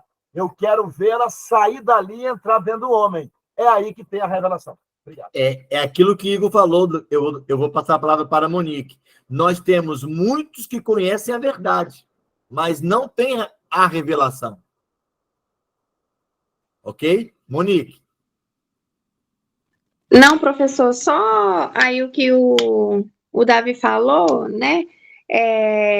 A transformação, refletindo um pouquinho, para mim ela é constante, e aí nós precisamos, como cristão, nos relacionar com a verdade que é Cristo, né?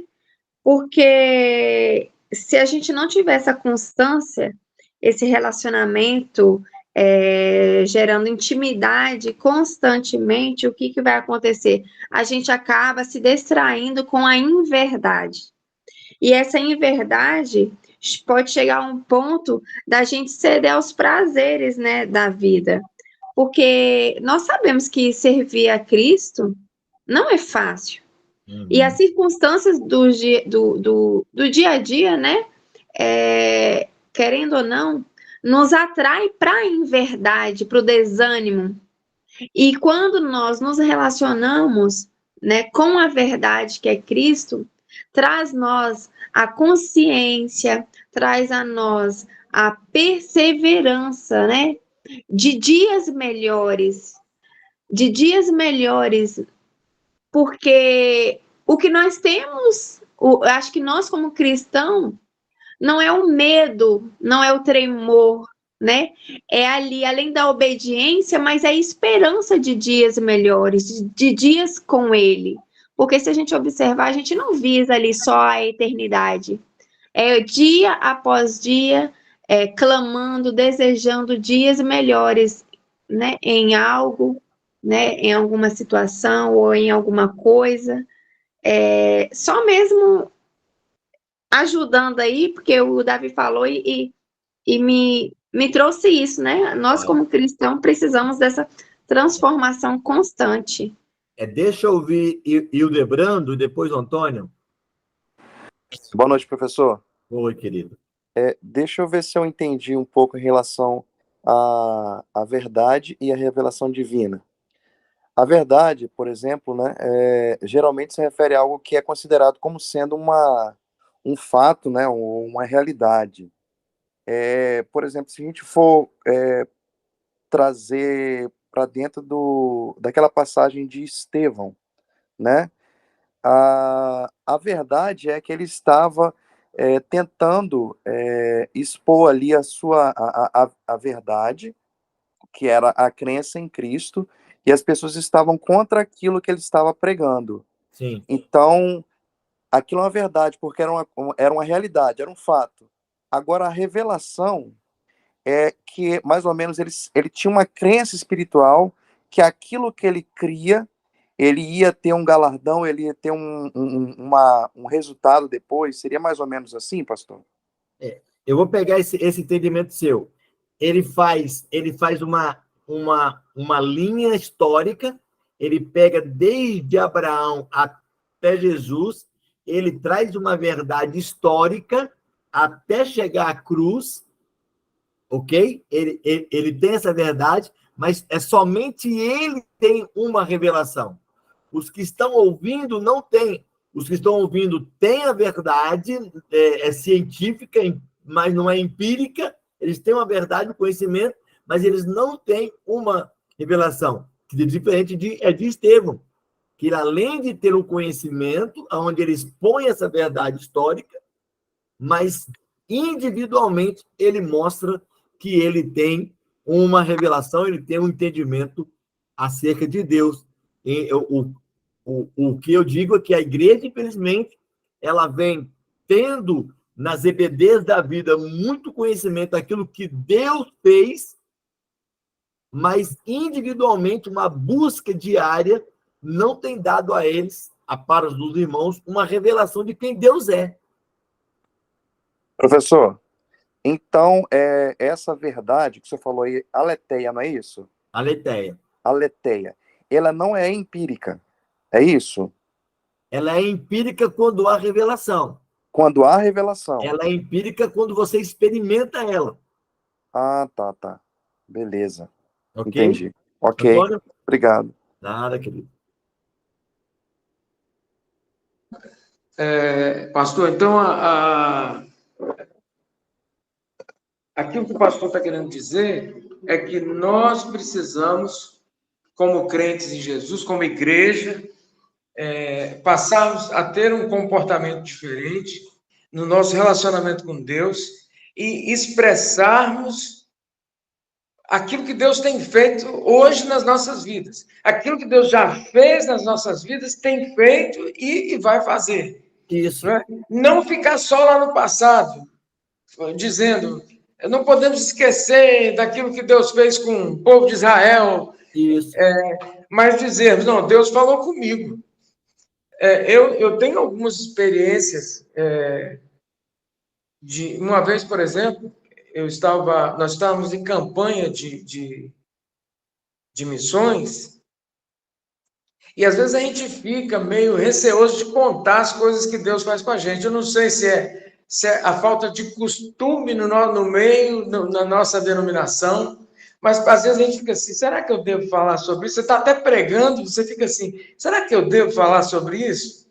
E ouvindo o pastor Samuel falando hoje, eu tenho essa pergunta respondida, nós devemos falar sobre isso, não é? Então, uma vez eu estava orando pela campanha de missões, Senhor, eu estava até lavando o carro dentro da garagem, isso tem muitos anos. Eu queria saber o que o Senhor quer de nós para missões, e estava para fechar a campanha de missões.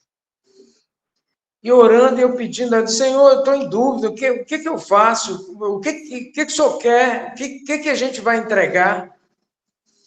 E aí Silane desceu, eu estava embaixo na garagem, ela desceu. Abriu o portão e falou assim, você está lavando o carro? O Lucas era pequeno, ele falou, a escola é aqui perto, eu vou buscar ele a pé, não tem problema não. Aí, beleza. Ela fechou o portão, aí o portão abriu de novo. Ela chegou para mim, bateu no porta-mala do carro, deu uma batidinha assim, ó. Se Deus pedisse esse carro para missões, eu tenho certeza absoluta que você concordaria em entregar. Aí eu falei assim, meu Senhor da glória. Quase que eu caio para trás. Eu falei, Deus, o Senhor me respondeu tão rápido assim. E aí ela falou comigo que ela estava orando lá em cima. E Deus falou conosco no mesmo instante. E pastor não sabe, os irmãos não têm ideia. Eu falo isso, eu me arrepio e me emociono, porque foi uma luta, uma batalha para a gente entregar aquele carro para missões. Primeiro, irmãos, é porque o carro ele era alienado. Ele tinha uns 4 meses de uso, estava novo o carro. E Deus falou claramente, aí eu falei com ela assim, mas como é que Deus pediu para a gente um carro que está alienado? Era um grupo entre amigos, tipo um consórcio feito dentro das concessionárias, isso tinha muito antigamente, hoje não tem mais. E como é que a gente vai fazer para liberar? Aí, no dia do culto de missões, no domingo seguinte, nós levamos a chave do carro, nós vamos entregar o carro. Deus pediu, o resto é com ele. E eu levei um cheque no bolso. Olha a fé da gente como é que é. Deus revela, Deus fala, e às vezes a gente ainda fica em dúvida, pastor. Eu tinha pego uma ação, acho que eram uns 2.000 e poucos reais, eu levei no bolso, aí começou o culto de missões, eu olhei para a Silane, pelo amor de Deus, esse carro, nós não vamos conseguir entregar, não vai liberar esse carro, vamos entregar o cheque. Falou, não, mas Deus não pediu o carro? Nós nunca tivemos experiência dessa, Deus pediu o carro. Pastor, o culto de missões avançou, as mensagens começaram a ser faladas, e a gente começou a chorar, e Deus começou a falar mais ao nosso coração. Eu falei, olha, não tem dúvida, não é nada de cheque, Deus quer esse carro, e nós vamos entregar o carro. Entregamos o carro para missões. As lutas começaram. Aí eu fui para o gerente na semana seguinte, gerente da concessionária, e falei, conta a história para ele. Ele era de Pinheiros, era da Igreja Batista lá, mas naquela época ele estava em São Mateus, estava na Maranata. Aí eu contei para ele a história, ele falou, rapaz, eu vou ver para você. E ele falou, olha, se tiver que substituir a garantia por um terreno, a gente tem um lote no bairro tal, a gente dá em garantia, assina qualquer documento e tal, para liberar o carro. Ele chegou para mim e falou assim, olha, passou um tempo, né, uns 15 dias, ele chegou para mim e falou, ó, não dá, eles não liberam nem para a família, nem para os filhos deles que trabalham aqui, eles não liberam. Eu falei com ele assim, meu irmão, Deus pediu e algo sobrenatural vai acontecer. Eu não sei o quê, nós vamos só continuar orando. E aí nós continuamos orando, já tinha passado do dia, a igreja já tinha mandado a oferta, e a gente estava já, assim, meio envergonhado com aquela situação, porque a gente foi à frente e cumpriu o que Deus mandou. E eu comecei a questionar, Senhor, o Senhor precisa agir nesse negócio. Começamos a orar, intensificar as orações e tal. Mas eu não falei mais nada com o gerente lá da concessionária. Aí um dia eu fui lá conversar com o vendedor sobre outra coisa. Eu estava sentado lá, ele chegou, bateu nas minhas costas e falou assim, Júnior, queria te dizer que o carro está liberado. E aí, naquela semana mesmo, a gente achou o comprador, o rapaz levou em dinheiro, acho que foi 48 mil reais, 47 mil reais, em mãos, em dinheiro. Eu liguei para o banco já estava fechado, eu falei, olha, dá um jeito aí, abre o caixa, faz o que for, que eu preciso levar um boleto agora. Eu liguei para o tesoureiro, pedi o boleto de missões, e fui lá e depositei. Então, assim, às vezes, irmãos, eu estou contando isso aqui porque, às vezes, a gente deixa de expressar o sobrenatural de Deus, a revelação de Deus para nós, que Deus fala conosco, que Deus faz conosco. Sim. Que testemunho, hein, irmão? Que testemunho, hein? Fala, Marcinho. Assim. Fiquei até sem palavra depois dessa. Estou aqui paralisado, cara. E já que nós estamos falando de revelação, e Deus falando no meu coração através do irmão Antônio aí. Eu queria falar, pastor, sobre João 8:32. Conhecereis a verdade, e a verdade vos libertará. Esse versículo cabe nessa verdade que nós estamos falando aqui, porque olha o que eu entendo. Conhecer a verdade. Quem conhece a Jesus se ele não se revelar à pessoa? Se ele não se mostrar? Né? E nesse caso aqui, ele estava falando aqui com esses fariseus, com essas pessoas, e falou assim no 33, e eles responderam, somos descendência de Abraão e jamais fomos escravos de ninguém.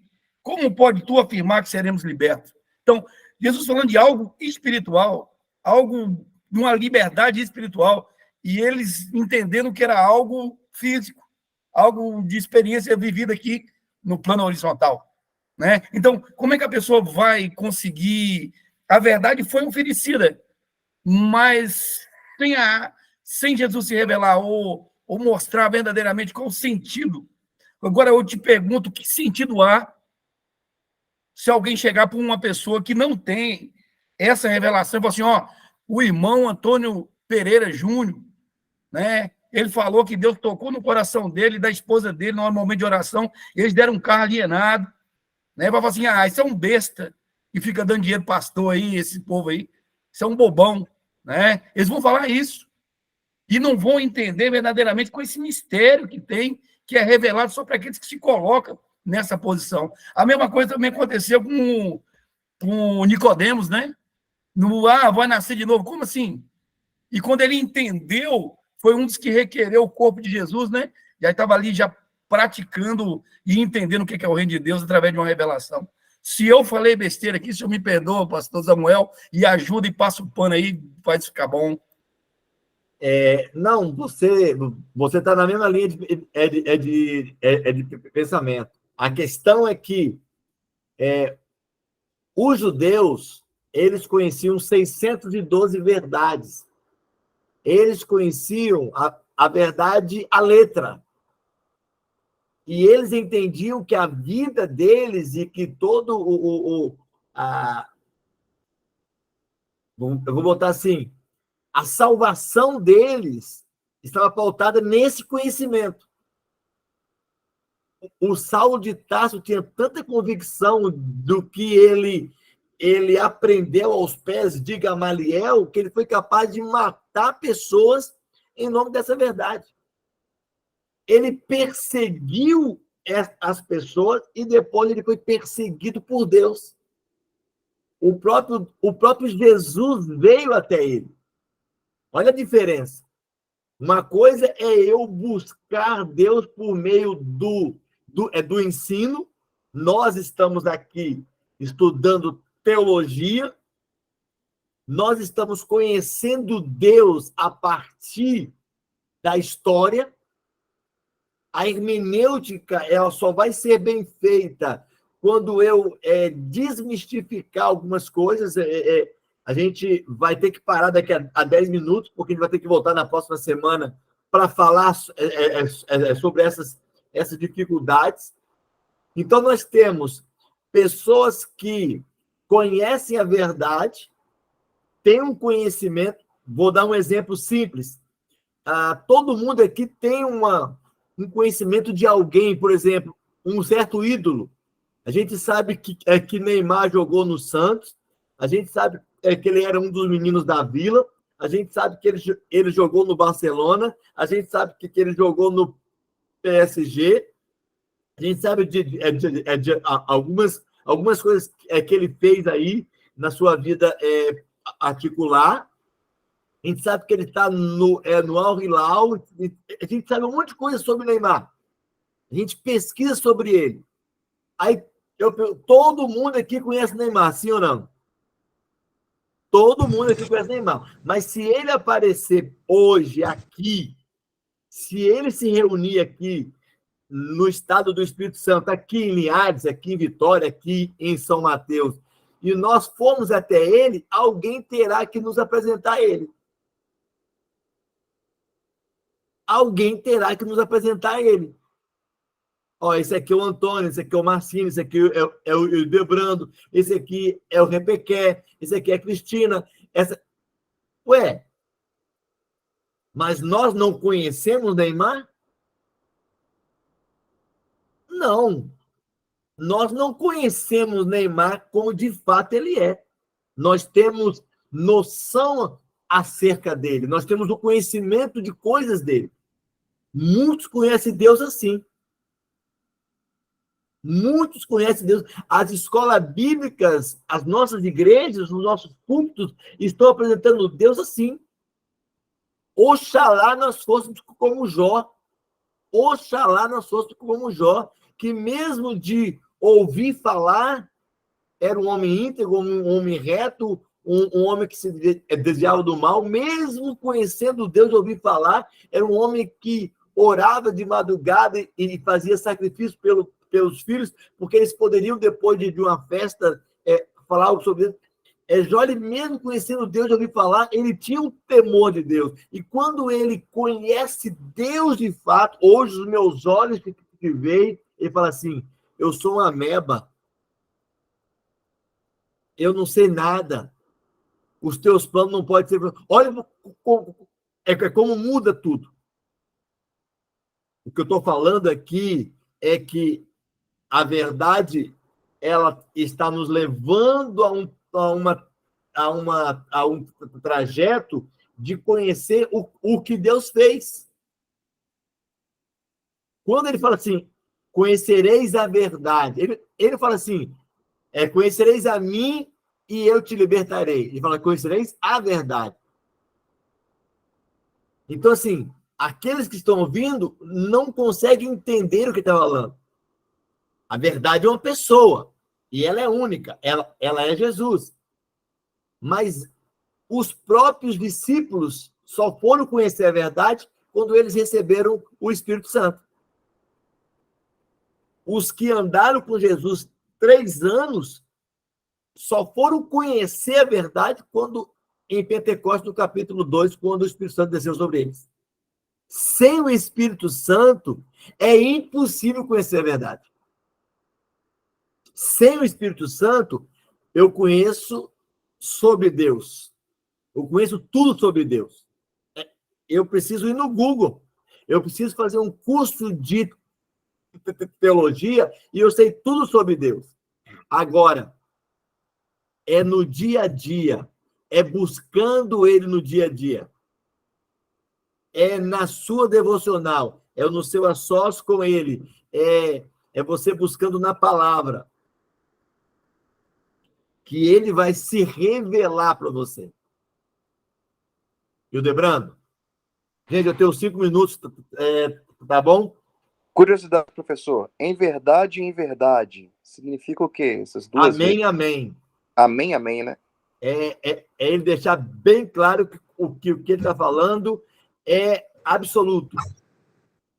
Ok, obrigado. Repequer? Pastor, eu entendo que quando se repete na Bíblia, é para estar confirmando, porque quando a gente vê na Bíblia grega, no hebraico aí, quando fala assim 2 vezes, ele está falando e afirmando aquilo. Isso. É uma convicção maior, né? É algo que não tem dúvida, é algo indubitável. É igual o profeta Isaías, na fala dele, né? Quando ele fala lá de Deus, aí repete 3 vezes. Aí quer dizer que é o Todo-Poderoso, que é verdadeiro mesmo, não é? Não é isso? Exatamente. Exatamente. Antônio?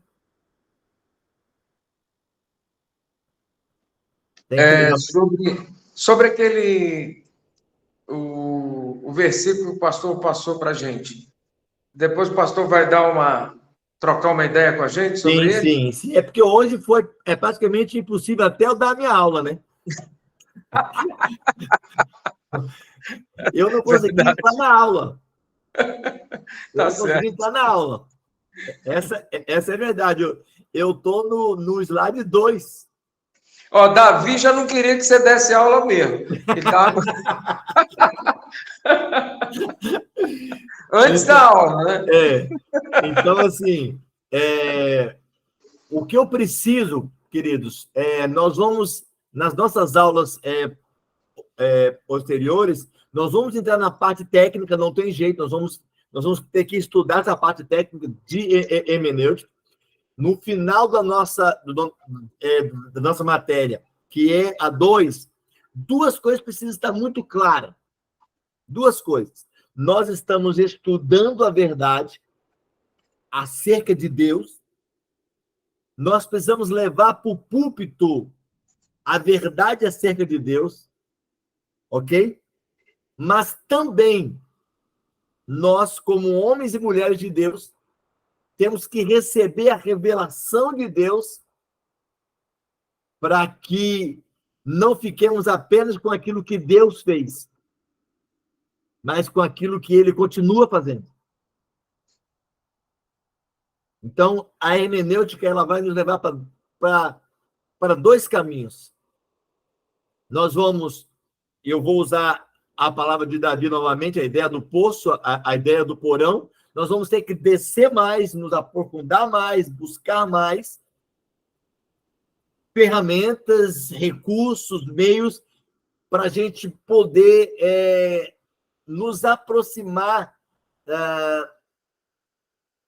da palavra, da originalidade da palavra, do que realmente Deus estava dizendo para aquelas pessoas, para aquelas 40 pessoas que escreveram. Nós temos que pegar. Foram 40 pessoas que escreveram, que não se viram, em contexto diferente, em época diferente, homens e mulheres, cultura diferente. Então, nós precisamos, dentro da hermenêutica, buscar o mais profundo possível essa verdade, para que, a partir dela, e como nós somos guiados em toda a verdade, Deus possa revelar para nós o que realmente Ele quer falar. Na próxima aula, nós vamos entrar em João, no capítulo 4. Nós vamos estudar João, o capítulo 4. Nós vamos fazer um ensaio hermenêutico em cima de João, capítulo 4. Mas agora, de antemão, como eu havia falado, já tinha dito para o pastor Daniel, eu preciso encerrar a aula agora, eu preciso atender o meu pastor que está em cirurgia, eu preciso dar um socorro para ele lá, para ele e a esposa está lá no hospital ainda, tá bom? E aí nós vamos nos encontrar na próxima sexta-feira, tá bom? Gente, obrigado. Deus abençoe. Amém, amém. Tá bom? Amém. Foi muito bom. Deus abençoe o senhor nessa jornada. Nós vamos estar orando pelo senhor aí. Deus abençoe. Antônio, muito obrigado, Alô, Antônio.